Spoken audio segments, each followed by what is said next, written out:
ونستعينه ونستغفره ونعوذ بالله من شرور أنفسنا وسيئات أعمالنا من يهده الله فلا مضل له ومن يضلل فلا هادي له وأشهد أن لا إله إلا الله وحده لا شريك له وأشهد أن محمدا عبده ورسوله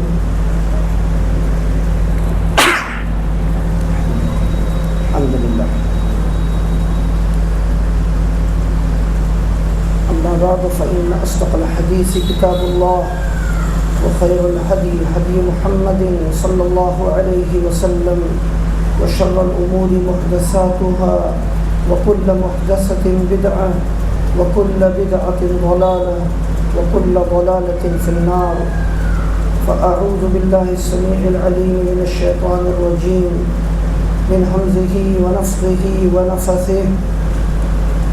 بسم الله الرحمن الرحيم. محمد رسول الله والذين معه أشداء على الكفار رحماء بينهم تراهم ركعا سجدا يبتغون فضلا من الله ورضوانا سيماهم في وجوههم من أثر السجود ذلك مثلهم في التوراة ومثلهم في الإنجيل كزرع أخرج شطأه فآزره فاستغلظ فاستوى على سوقه يعجب الزراع ليغيظ بهم الكفار وعد الله الذين آمنوا وعملوا الصالحات منهم مغفرة وأجرا عظيما. برادران اسلام، محترم بزرگوں اور ملت کے نوجوان ساتھیوں،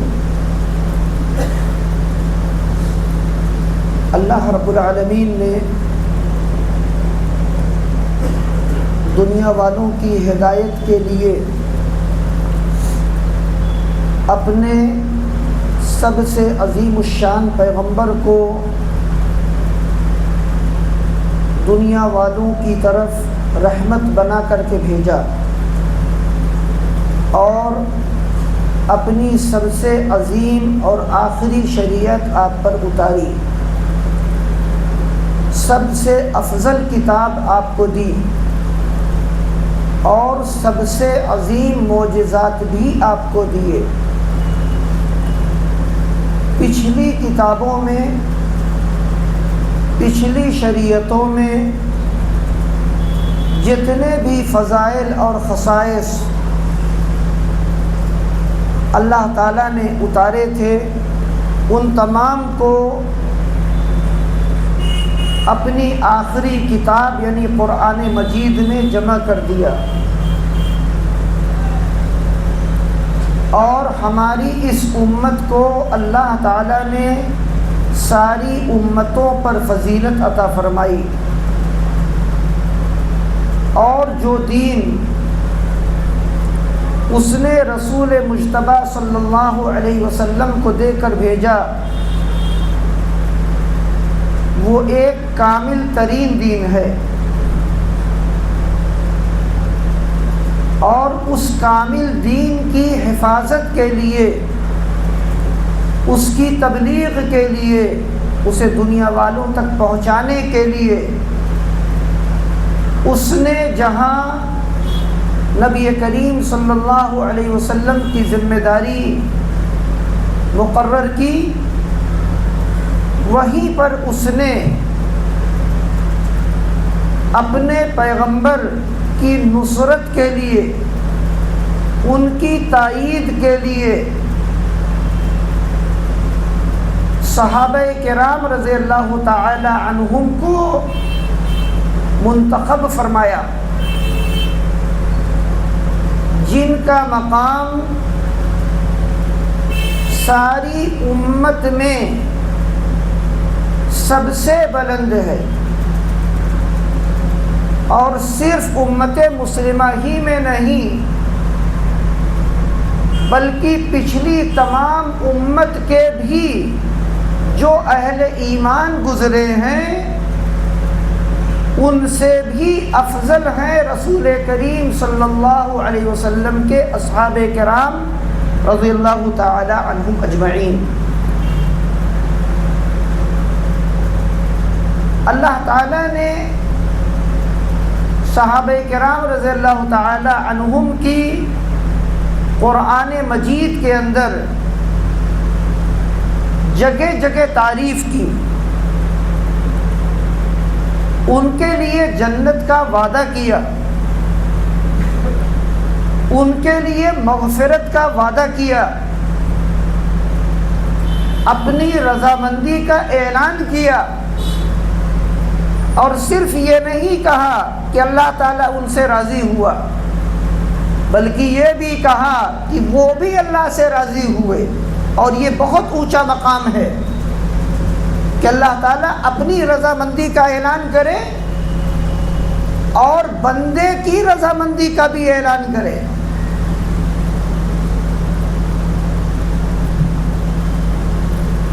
خطبہ مسنونہ کے بعد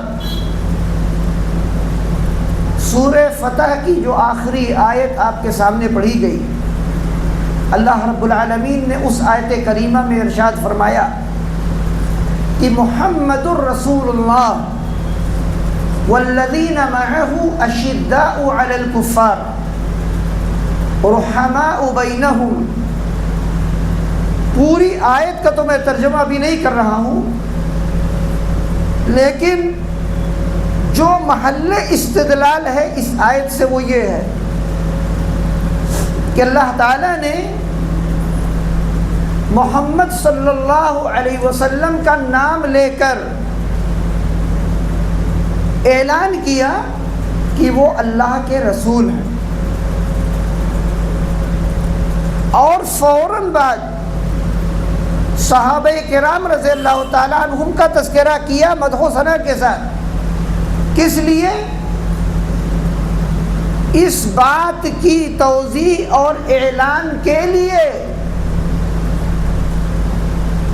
کہ محمد صلی اللہ علیہ وسلم کی رسالت پر اگر کسی کو کوئی دلیل آنکھوں سے دیکھنی ہے تو میرے نبی کے صحابہ کو دیکھ لو۔ صحابہ کرام رضی اللہ تعالی عنہم نبی کریم صلی اللہ علیہ وسلم کی رسالت پر بہت بڑی دلیل ہے۔ ان کے اخلاق، ان کی عبادتیں، اسلام کے لیے ان کی قربانیاں، توحید و سنت پر ان کی استقامت، اسلام کی نصرت، اسلام کے غلبے کے لیے اپنے ماں باپ، گھر خاندان، اپنے اموال، اپنی جائیداد، اپنی تجارتوں، غرض کی دنیا کی تمام چیزوں کو انہوں نے قربان کر دیے۔ ایک جگہ اللہ رب العالمین نے نبی کریم صلی اللہ علیہ وسلم پر احسان جتایا اور کہا هو الذی ایدک بنصرہ وبالمؤمنین۔ وہی پروردگار ہے جس نے آپ کی تائید کی اپنی مدد کے ذریعے، اور مومنین کے ذریعے۔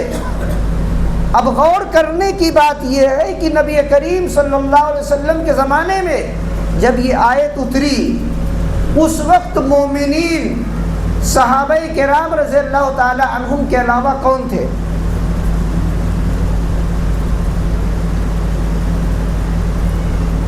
اور انہی صحابہ رضی اللہ تعالی عنہم کو اللہ تعالیٰ نے کہا کنتم خیر امہ، تم سب سے بہترین امت ہو، سب سے افضل امت ہو۔ اس آیت کے پہلے مخاطب صحابہ کرام رضی اللہ تعالیٰ عنہ۔ وَكَذَلِكَ جَعَلْنَاكُمْ أُمَّةً وَسَطًا، اور اسی طرح ہم نے تم کو ایک درمیانی امت بنایا۔ اور اس آیت کو پڑھا نبی کریم صلی اللہ علیہ وسلم نے، اور آپ نے اس آیت کی تفسیر میں کہا خیاراً عدولا، کہ تم ہی سب سے بہتر ہو اور عدول ہو، یعنی تم سب کے سب سچے ہو اور دین کے نقل کرنے میں، تبلیغ کرنے میں، بیان کرنے میں معتبر ہو۔ یہ تفسیر نبی کریم صلی اللہ علیہ وسلم کی ہے۔ یہی وہ صحابہ کرام ہیں رضی اللہ تعالیٰ عنہم اجمعین جن کے بارے میں اللہ تعالیٰ نے کہا والسابقون الاولون من المہاجرین والانصار والذین اتبعوهم بإحسان رضی اللہ عنہم ورضوا عنہ وأعد لهم جنات تجری تحتها الانہار خالدین فیہا ابدا ذالک الفوز العظیم۔ کہا کہ اور سابقین اولین جو مہاجرین میں سے ہوئے اور انصار میں سے ہوئے، بھئی تمام کے تمام صحابہ سابقین تو نہیں ہیں، کچھ لوگ بالکل شروع میں ایمان لے آئے، وہ سابقین اولین ہیں، لیکن بعد میں جو لوگ آئے اللہ نے ان کا بھی تذکرہ کیا اور آگے کہا والذین اتبعوہم بإحسان، اور جن لوگوں نے بھلے طریقے پر سابقین اولین کی پیروی کی، رضی اللہ عنہم ورضوا عنہ، اللہ تعالیٰ ان سے راضی ہو گیا اور وہ بھی اللہ سے راضی ہو گئے، اور اللہ نے ان کے لیے وعدہ کیا ہے ایسی جنتوں کا جن کے نیچے سے نہریں بہتی ہیں اور وہ ان میں ہمیشہ ہمیشہ رہیں گے، اور یہی سب سے بڑی کامیابی ہے۔ اسی طرح جب سورہ تحریم میں اللہ تعالیٰ نے اور سورہ حدید کے اندر پل صراط پر گزرنے کا وعدہ کیا، وہاں بھی اللہ تعالیٰ نے کہا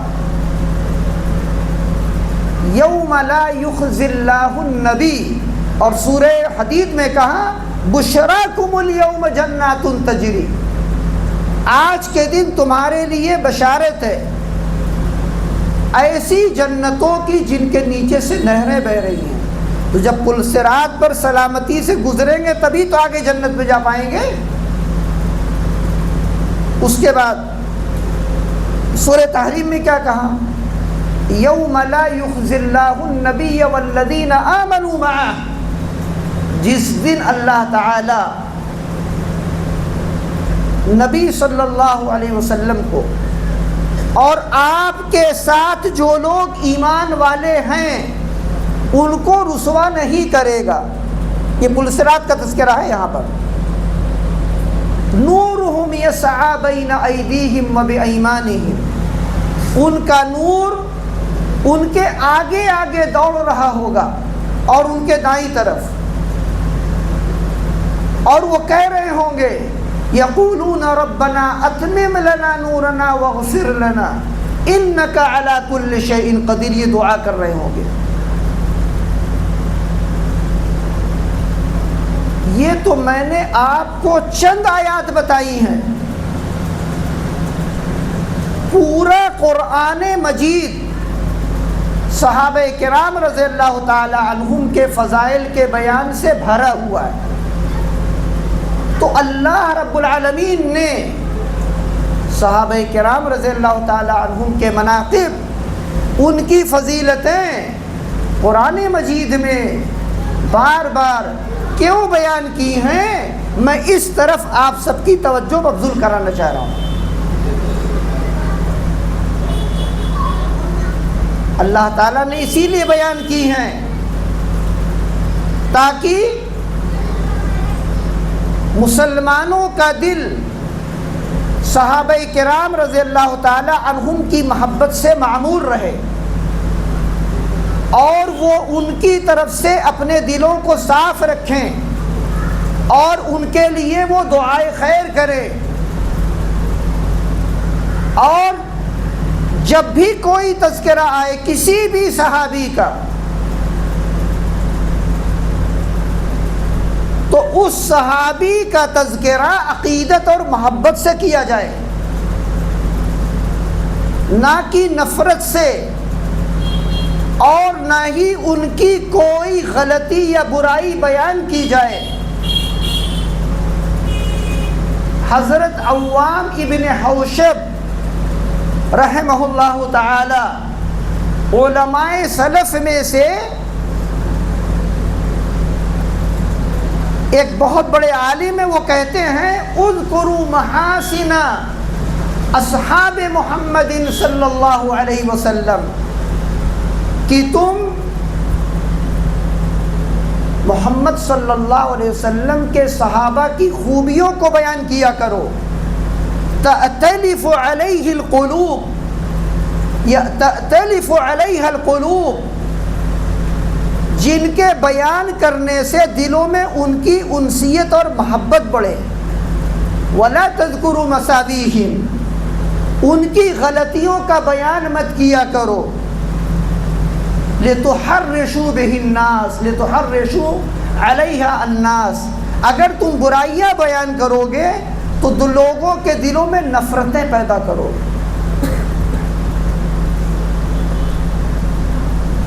امام ابو زرعہ رازی، امام بخاری رحمہ اللہ تعالیٰ کے زمانے کے ایک بہت بڑے عالم ہیں، وہ کہتے ہیں اذا رأيت رجلا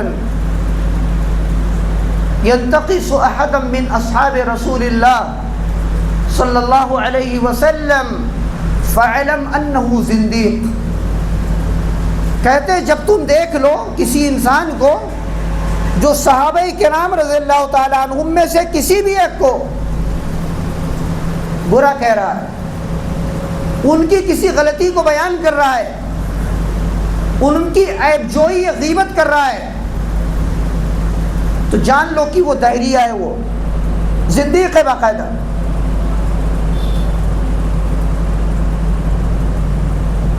کہتے ہیں اس کی کیا وجہ ہے؟ کہتے ہیں وَذَلِكَ أَنَّ الْقُرْآنَ عِنْدَنَا حَقٌّ، اور یہ اس لیے کہ ہمارے پاس جو قرآن ہے وہ ایک برحق کتاب ہے، وَالسُّنَّةَ عِنْدَنَا حَقٌّ، اور نبی صلی اللہ علیہ وسلم کی سنت بھی برحق ہے، وَإِنَّمَا أَدَّى إِلَيْنَا ذَلِكَ الصحابہ، اور اس قرآن کو اور اس سنت کو امت کی طرف جو منتقل کیا ہے وہ صحابہ کرام رضی اللہ تعالیٰ عنہم نے کیا ہے۔ وَإِنَّمَا أَرَادَ هَؤُلَاء أَن يَجْرَحُوا شُهُودَنَا، اور یہ زنادقہ چاہتے ہیں کہ ہمارے گواہوں کو مجروح کر دیں، لِيُبْطِلُوا الْكِتَابَ وَالسُّنَّةَ، تاکہ کتاب و سنت کو چھوڑ دیا جائے، وَالْجَرْحُ بِهِمْ أَوْلَى وَهُمْ زَنَادِقَةٌ، اور ان کی جرح یا یہ لوگ جرح کے زیادہ مستحق ہیں، کیونکہ یہ تو زنادقہ اور دہریہ ہیں ہی۔ اتنی سخت عبارتیں ہیں سلف کے، ہاں بتا رہا ہوں آپ کو۔ تو صحابہ کرام رضی اللہ تعالیٰ عنہم کے تعلق سے ہمارا ایمان، ہمارا یقین بہت پختہ ہونا چاہیے، ہمارے دل صاف ہونے چاہیے، بے پناہ ان کی محبت ہونی چاہیے، کیونکہ یہی وہ لوگ ہیں جنہوں نے نبی صلی اللہ علیہ وسلم کی مدد کی، آپ کے ساتھ اپنی جان لے کر، اپنے اموال کو لے کر قدم قدم پر کھڑے رہے۔ آپ سوچئے کہ نبی صلی اللہ علیہ وسلم مکے میں جب تھے، آپ کسی کو کوئی ٹکرا کر جواب نہیں دے سکتے تھے۔ 13 سال تک آپ صحابہ سے کہتے ہیں صبر کرو، بس صبر کرو۔ مدینہ آنے کے بعد دیکھیے کہ اسلام کے غلبے کی کیفیت کیسے بدلی۔ انہی صحابہ کرام رضی اللہ تعالی عنہم کی مدد، ان کے تعاون، اور اللہ رب العالمین نے ان کو مقرر کیا، ان کے دلوں میں محبت ڈالی اسلام کی، اللہ نے اپنی مدد کی، اور ظاہری اسباب کے طور پر صحابہ کرام رضی اللہ تعالی عنہم کو اسلام کی مدد کے لیے کھڑا کیا۔ یہ پوری تاریخ آپ جانتے اور سنتے رہتے ہیں۔ اس کے باوجود آج بہت سے برادر، اور خصوصاً جو پڑوسی ملک میں بیٹھا ہوا ہے، اس نے میڈیا کے ذریعے سے پوری دنیا کے نوجوانوں میں صحابہ کرام رضی اللہ تعالی عنہم کی نفرت، بغض، عداوت اور کینے کو وراثت میں بانٹ دیا ہے۔ ایک مجرم وہاں بیٹھا ہے اور دوسرا مجرم یہاں قریب میں بیٹھا تھا، اور ابھی 3 دن پہلے الحمدللہ اس کی ہلاکت ہوئی۔ آپ سوچئے کہ جو شخص نبی صلی اللہ علیہ وسلم کے صحابہ کرام رضی اللہ تعالی عنہم کو گالیاں دیتا ہے، برا بھلا کہتا ہے، ان کی برائیوں کو اچھالتا ہے، اللہ تعالیٰ اس سے اپنی توفیق چھین لیتا ہے۔ آپ نے بھی سنا ہوگا، میں بھی بتا دیتا ہوں آپ کو، بہت سے لوگ بیمار ہوتے ہیں، 2 دن 4 دن 5 دن 20 دن 1 مہینہ 2 مہینہ بستر پہ رہتے ہیں، تو انہیں اپنی پرانی زندگی کے حالات کو سوچنے کا ایک موقع ملتا ہے، ان کے دلوں میں ایک نرمی پیدا ہوتی ہے، اللہ کا خوف، موت کا خوف، قبر کا خوف، اور توبہ اور استغفار، اور جو بھی ملنے جلنے آتے کہتے بھائی کہا سنا معاف کرنا۔ یہ ایک ہمارے ہاں یہ صحیح رواج ہی ہے کہ بھائی میری غلطی کوئی ہے، میں نے آپ کچھ برا کہہ دیا، کچھ آپ کو تکلیف دے دی، آپ مجھے معاف کر دیجیے۔ اسے یہ موقع ملتا ہے، اور کسی کا حق لوٹانا چاہے تو وہ لوٹا بھی سکتا ہے، اسے موقع مل گیا 1 مہینے 2 مہینے کی بیماری میں۔ لیکن یہاں کیا ہوا؟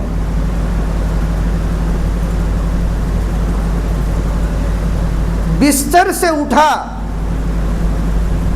نماز کے لیے صبح، آنکھ کھلی،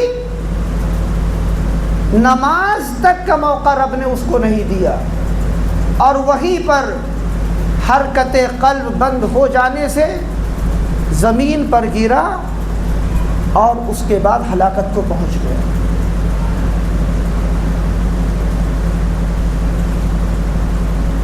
صحابہ کرام رضی اللہ تعالی عنہم کے تعلق سے، اور پھر 1400 سال کے تمام علماء کو اتنی گالیاں دی ہیں حقیقت میں اس 15-20 سال کے بیچ میں، کہ سب آن ریکارڈ ہیں، میڈیا پر موجود ہیں، اور جب تک یہ ساری گالیاں موجود رہیں گی، اس کی کتابوں میں بھی ایسے ہی ہے، کتابیں بھی لکھی، تقریریں بھی کی، یوٹیوب وغیرہ پر اپنے چینل بھی بنائے اپنے ہی نام سے۔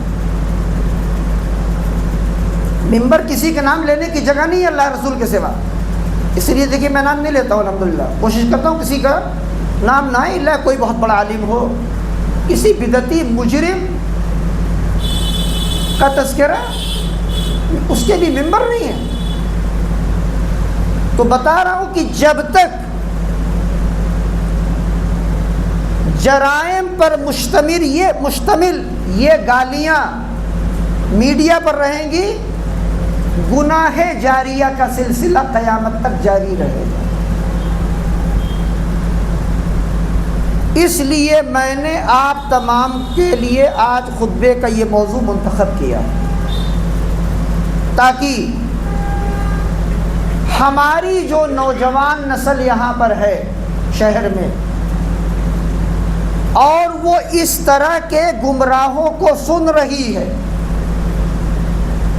اور ایسے بدعتی اور زنادقہ اور اسلام دشمن اور صحابہ رضی اللہ تعالیٰ عنہم کے دشمنوں کی تقریروں کو سنتی ہے، ان کی کتابیں پڑھتی ہے، وہ لوگ ہوشیار اور چوکنے ہو جائیں کہ کہیں ان کی بھی موت اس طرح بدترین موت نہ واقع ہو جائے۔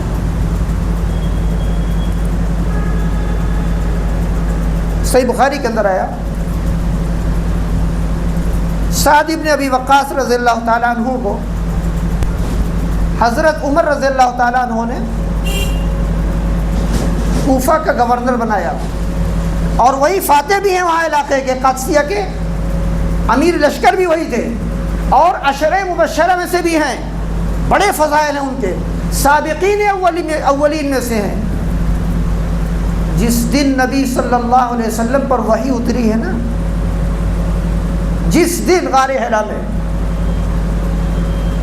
اس کے دوسرے دن وہ ایمان لانے والے، بتا رہا ہوں آپ سے، اتنی اسبقیت ہے ان کی، اور وہ نبی کریم صلی اللہ علیہ وسلم کے ماموں بھی ہیں، کتنے فضائل ہیں آپ سوچئے۔ یہاں تک کہ رسول کریم صلی اللہ علیہ وسلم فخر کر کے کہتے تھے ہذا خالی، کہتے تھے یہ ہے میرا ماموں، فَلْيُرِنِي اِمْرُؤٌ خَالَ، کوئی مجھے اس جیسا ماموں دکھائے تو کہاں سے لائیں گے لوگ۔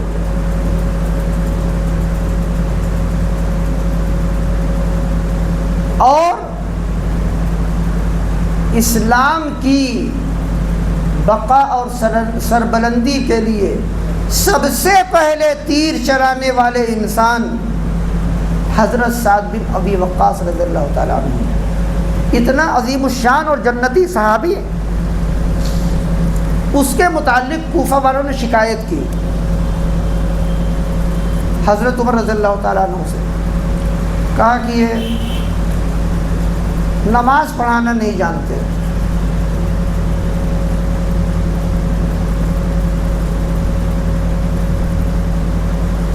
حضرت عمر رضی اللہ تعالی عنہ نے ان کو معزول کر دیا، بلا بھیجا،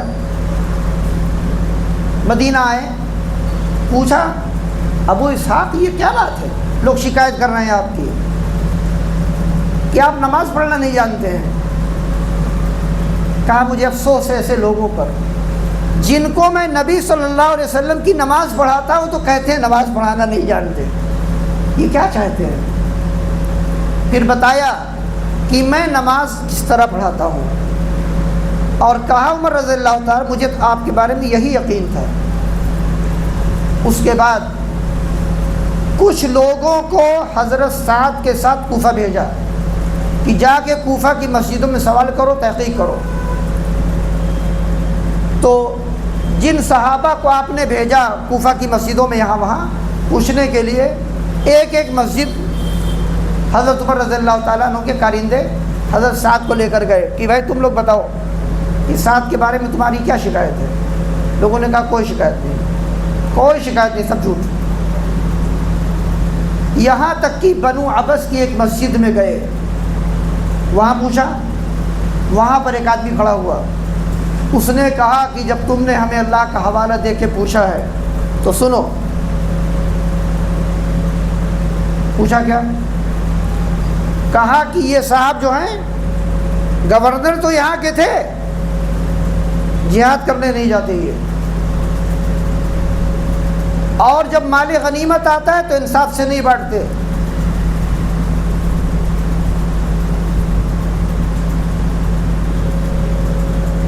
اور تیسری ایک اور بات کہی، وہ مجھے بھی یاد نہیں آ رہی، صحیح بخاری کی تیسری۔ تو اور وہ آدمی صرف اپنی شہرت طلبی کے لیے کھڑا ہوا تھا، جھوٹ بولنے کے لیے۔ حضرت سعد رضی اللہ تعالیٰ نے کہا کہ اے اللہ، اگر یہ آدمی ریاکاری اور شہرت کے لیے کھڑا ہوا ہے تو اس کی عمر کو تو لمبی کر دے، فَأَطِلْ عُمُرَهُ وَأَطِلْ فَقْرَهُ، وَعَرِّضْهُ لِلْفِتَنِ، کہا اس کی عمر بھی لمبی کر اور اسے فقر فاقے میں مبتلا کر اور فتنوں میں اس کو ڈال دے۔ اس حدیث کے راوی کہتے ہیں کافی سال گزر گئے، وہ آدمی بوڑھا ہو گیا، بڑی لمبی اس کی عمر ہو گئی، اور وہ راستے میں لوگوں سے بھیک مانگتا تھا، اور اس کی پلکیں سفید ہو کر اس کی آنکھوں بھی گر گئیں، اتنی لمبی عمر ہوئی۔ اور راستے میں کھڑا ہو کر چھوٹی چھوٹی بچیاں جب سڑکوں پہ گزرتی تو اسے آپ کے ہاں کہا جاتا ہے کہ وہ لائن مارتا تھا۔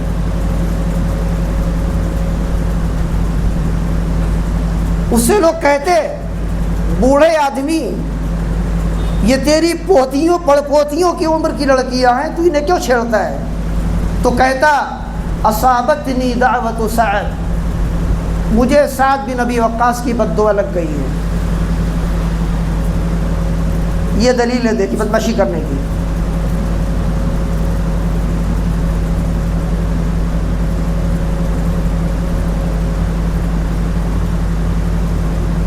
اسی لیے گستاخ صحابہ کی سزا پر بھی علماء نے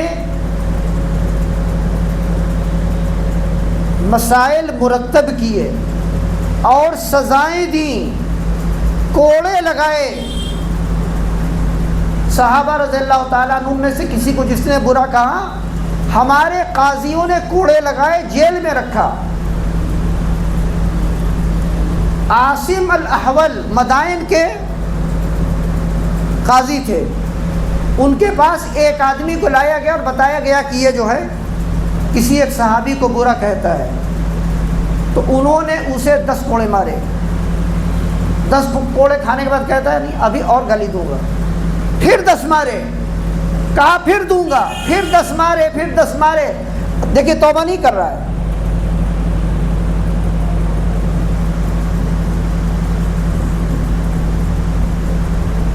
یہاں تک کہ 70 کوڑے مارے اس کو۔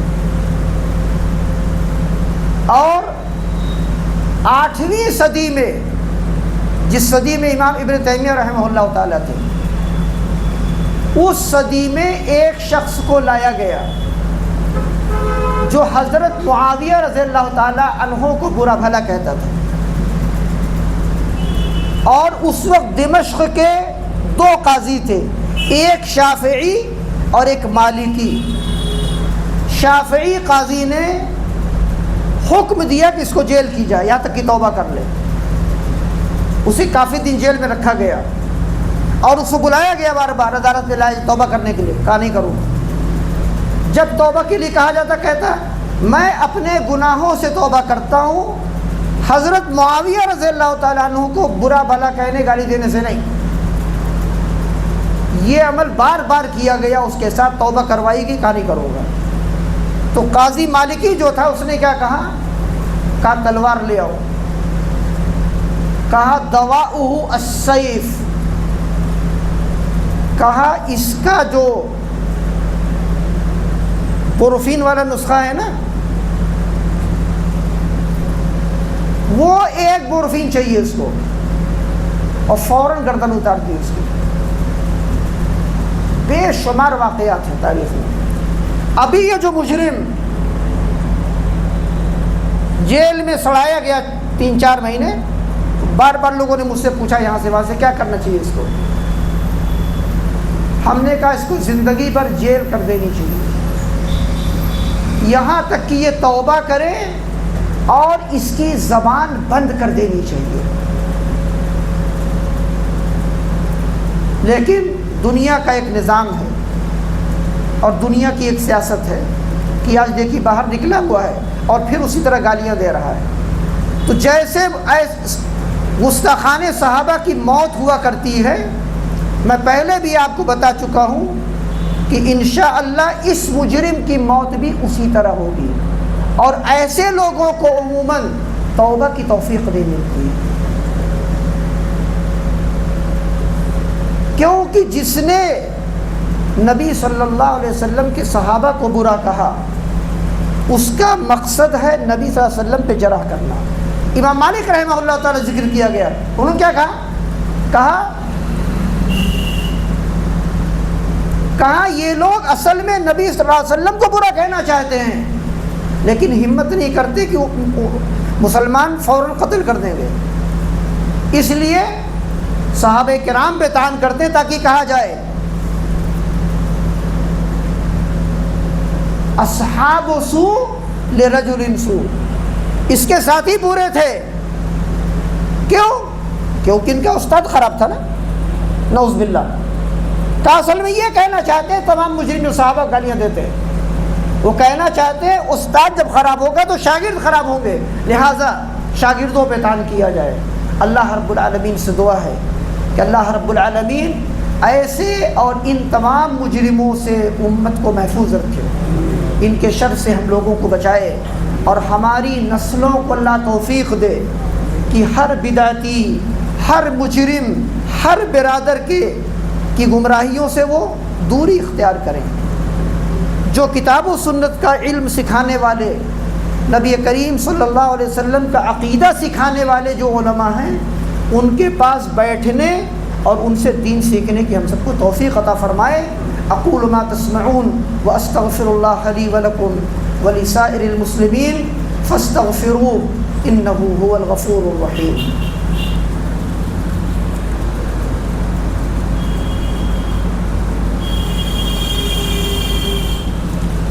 الحمد للہ وحدہ والصلاة والسلام علی من لا نبی بعد ثم اما بعد۔ اعوذ باللہ من الشیطان الرجیم۔ ان اللہ وملائکتہ یصلون علی النبی یا ایہا الذین آمنوا صلوا علیہ وسلموا تسلیما۔ اللہم صل علی محمد وعلی آل محمد کما صلیت علی ابراہیم وعلی آل ابراہیم انک حمید مجید، وبارک علی محمد وعلی آل محمد کما بارکت علی ابراہیم وعلی آل ابراہیم انک حمید مجید۔ وارض اللہم عن الصحابة الأخيار والتابعين الأبرار والتابعين لهم بإحسان إلى يوم القرار، وسبحانك اللهم وبحمدك أشهد أن لا إله إلا أنت أستغفرك وأتوب إليك۔